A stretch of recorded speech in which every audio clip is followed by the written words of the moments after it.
Russia doesn't have any reserves to repel Ukraine's offensive inside Russia in the Kursk region, according to the Associated Press. Also, Russian dictator Vladimir Putin does not want to redeploy its troops, to move his troops from the east of Ukraine to the Kursk region, because it is more important for Vladimir Putin to go deep into the Ukraine, to invade more Ukrainian cities on the east of Ukraine, rather than to liberate his own land in the Kursk region.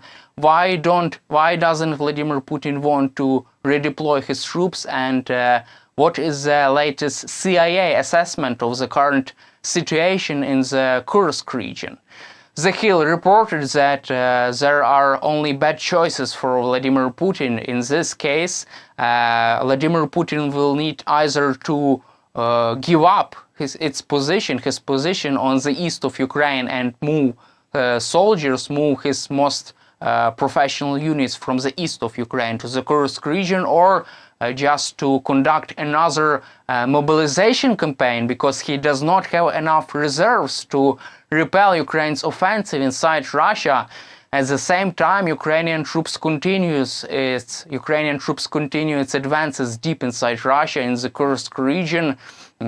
Ukrainian forces still hold its terrain for 35 kilometers deep inside Russia, and it seems like Russia fails to counterattack and fails to repel this attack. Moreover, The Hill and Associated Press reported that it is more important for Vladimir Putin to move deep in the east of Ukraine, to try to capture more cities on the east of Ukraine, rather than liberate his own land in the Kursk region.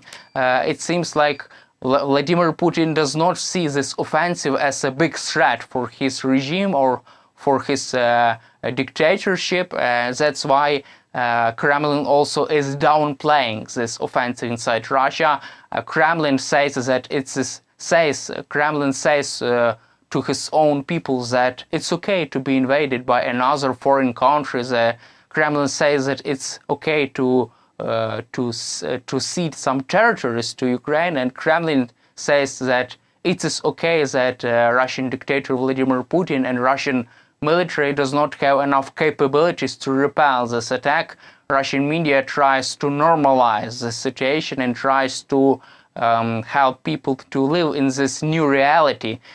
Kremlin tries to persuade Russian people that this new reality with occupied territories in the Kursk region is okay, and it's okay to live with this.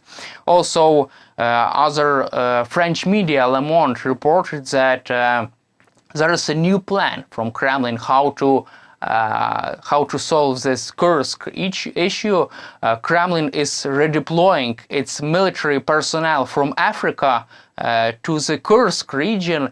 Russian military is redeploying private military companies from the Burkina Faso, from Africa, to the Kursk region, but it's the question of several hundreds of military personnel, and that's why dictator Putin is so desperate that he's moving his own troops from Africa to the Kursk region, because he doesn't have enough reserves to repel fascinating and powerful Ukraine's offensive deep inside Russia. This offensive still continues, and Ukrainian forces still move forward inside the Kursk region.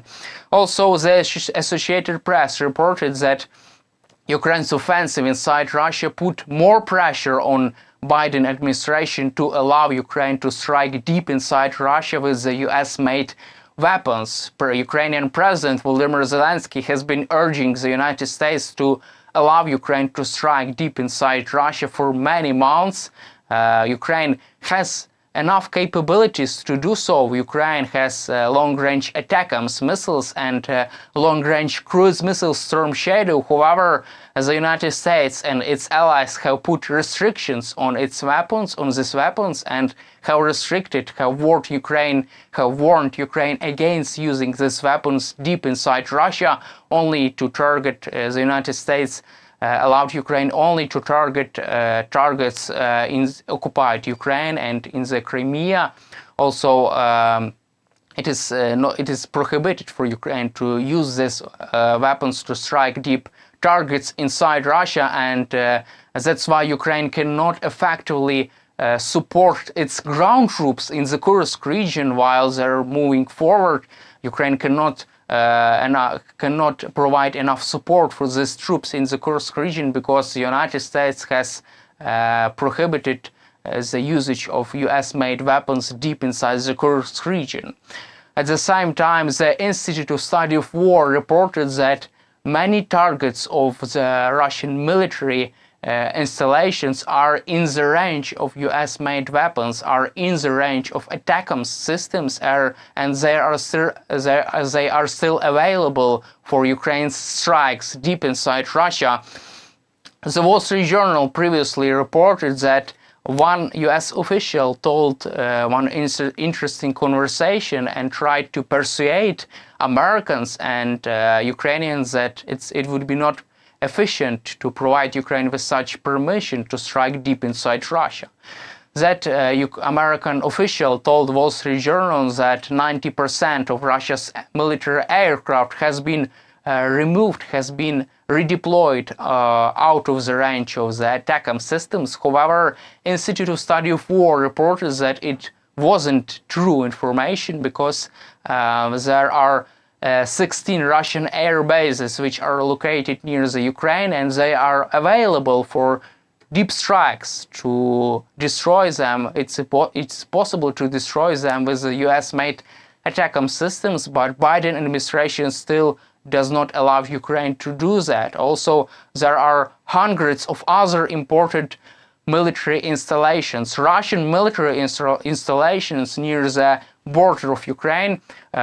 Ukraine could target this military installation with US-made weapons, but United States still did not allow Ukraine to do that. In the meanwhile, President Zelensky is urging President Biden to allow Ukraine to strike deep inside Russia, and this week Ukraine's defense minister will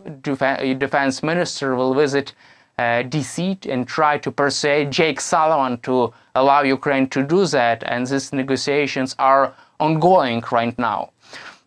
In the meantime, CIA reported that there is a new intelligence assessment from the deputy director, from the CIA deputy director David Cohen.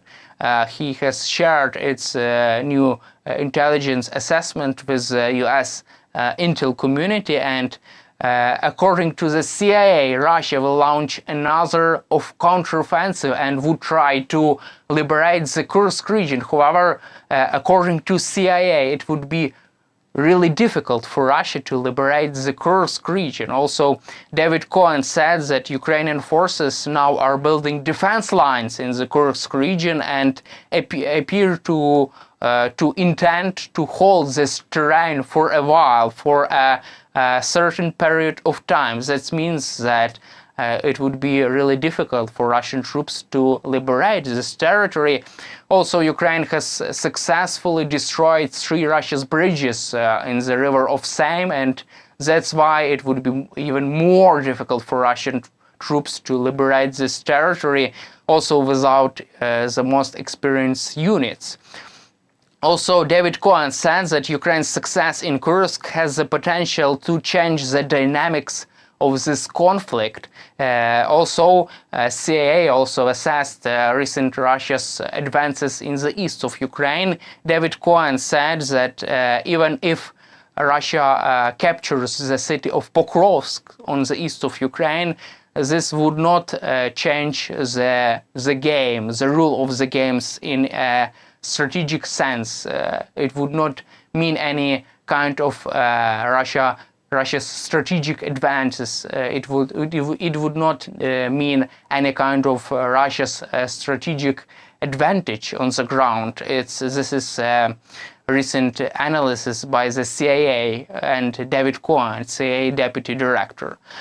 In the meantime, Reuters Ipsos has conducted another poll which indicates that Kamala Harris leads over Donald Trump. Kamala Harris gets 45% of the support from American voters. In the meantime, Trump has only 41% of the support from the American voters. Also, this poll showed Harris gaining support among women and Latinos. Also, the Democrat lead Trump 49% to 36%.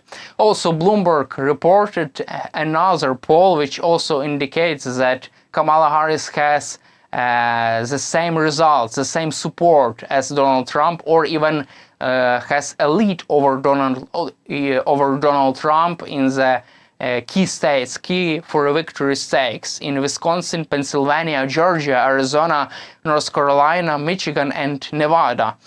Trump previously had advantage over Harris, but now Harris has advantage over Trump, or just the same results. Also, ABC News reported that both candidates are preparing for a presidential debate, which should be conducted on ABC News on the September 10th. However, there is discussions on the format of these debates. Donald Trump does not want the microphones to be on during the debates. On the other hand, Kamala Harris wants all microphones to be on during the debates, and it would allow both candidates to have a fair discussion, to have a fair dialogue, and to have a fair dialogue, and to have the possibility to share their opinions in a good way, to discuss all the matters which would be important to be discussed during this